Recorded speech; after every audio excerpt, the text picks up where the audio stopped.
ज़बूर 110।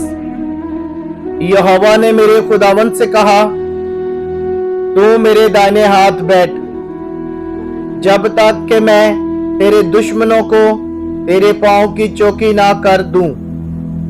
खुदावंद तेरे जोर का आसा सिय्योन से भेजेगा।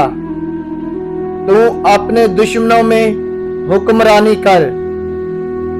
लश्कर कशी के दिन तेरे लोग खुशी से अपने आप को पेश करते हैं।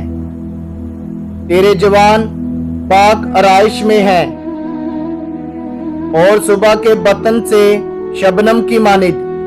खुदावंद ने कसम खाई है और फिरेगा नहीं कि तू मुल्क सिद्दीक के तौर पर अब तक काहिन है। खुदावंद तेरे दाहिने हाथ पर अपने कहर के दिन बादशाहों को छेद डालेगा। वो कौमों में अदालत करेगा। वो लाशों के ढेर लगा देगा और बहुत से मुल्कों में सरों को कुचलेगा।